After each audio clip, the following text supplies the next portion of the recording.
Hey guys, welcome back to our channel The Whole Lot Stuff. I'm back with another video, and in this video I'm going to tell you about some courses which are offered by eskill India. So if you're interested to excel in computer basics and also learn about data entry operator course, then this video is for you. eskill India is a website where we can learn different type of skills without investing any money.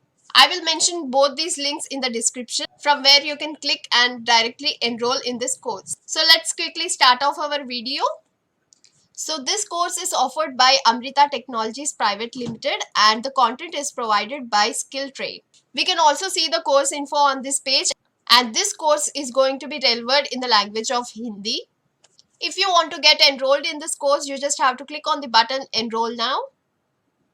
And here, if you already have an account with this, you can directly sign in with your details. And if you do not have any account in eskill India, then you have to sign up. To sign up, you just have to click on sign up as new user.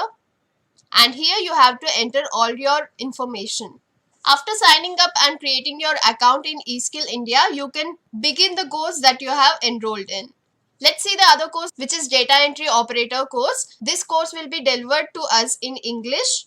We can complete this course in 20 hours. This course is going to be basically about the work of a domestic data entry operator. You can enroll in this course by clicking on enroll now. After you successfully complete these courses, you will be receiving a certificate of completion which will look something like this. That's all in today's video, guys. I hope this was really helpful for you. And if you find this video informative, hit the like button and also share it with your friends to whom this will be useful. Thank you guys. Bye.